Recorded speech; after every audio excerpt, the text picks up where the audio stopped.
You're a Tory MP, you're a former minister, and you are an NHS doctor. Rather than supporting the industrial action, to say, come on, guys and gals, this is not what we joined for. No, I think Alex, that's certainly right. I mean, I'm in principle wouldn't go on strike because I'd worried about the consequences that it would have on my patients, and I think certainly in where I'm speaking to you from now in Suffolk, the ballot threshold wasn't met, and nurses in this part of the country are not going to be striking, and have probably taken a similar view to the one that I take. However, well, I think if we look at the basis of the dispute, I think nurses do have a point. And the point is that usually the government sets the pay recommendations based upon the independent pay review body. That pay review body reports back in around February of every year. So the current pay recommendations would have been made in February of this year. But they were unable to consider, in making those recommendations, the unprecedented situation we find with the war in the Ukraine, the impact that's had on inflation and the cost of living. And we've now got a very different situation. So in view of that, I think both sides are showing some intransigence in here, but I'd like to see a solution, some adult, grown-up conversation at a table, and a better pay offer made to nurses, so that we can get on with the job that we're all here for, which is to look after patients.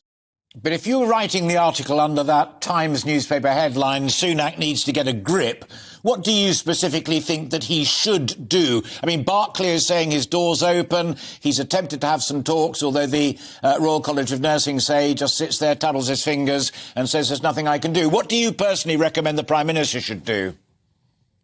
So if I was giving advice, I would look at perhaps what the Scottish Government's done here, which is recognise that we are in an unprecedented and changed situation since the pay review body recommendations were made, and I would look at having a genuine dialogue. I think it's difficult. I think the Health Secretary is saying, I'm happy to talk, but this is the offer. I'm happy to talk as long as you accept the offer. So that's not really necessarily an open or an offer of genuine talks, and I think it's unrealistic. Close to 20% demand that the nursing union is making as well. So, but I think in Scotland they've settled around 7 to 8%, somewhere in that sort of margin, which is much closer to the cost of living. And there's also been an attempt to protect lower paid workers in particular. And so we see that there is a route to avoiding industrial action, which has been taken elsewhere in the UK. And I would hope that perhaps, in England, we can look at that and say, well, actually, this is about patients. Let's get around the table, have a genuine grown-up conversation and sort this out, and recognise that nurses deserve a bit of a better offer than they're currently being awarded. But that generosity in Scotland has meant two things specifically, that taxpayers in the rest of the United Kingdom will be chipping in yet more towards Scottish public spending. And now those who are working hard and earning well in Scotland learn that their tax rate is actually going up. Do you think taxes should be higher to settle these pay claims?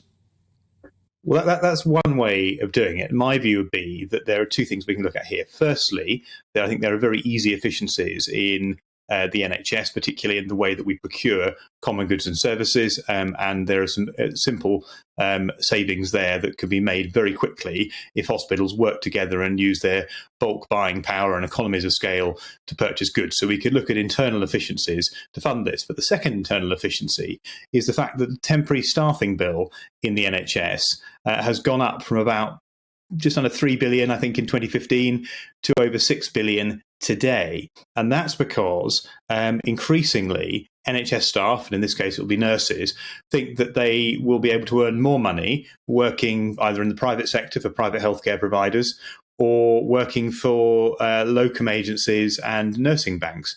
And that, of course, ends up costing the NHS more money. So if we can improve the recruitment and retention of our workforce, which we know there are lots of nursing vacancies already, that will actually in itself deliver savings. So a bit of extra money towards the permanent workforce reduces that what is increasingly eye-watering temporary staffing bill of £6 billion a year for the NHS. So that's just good healthcare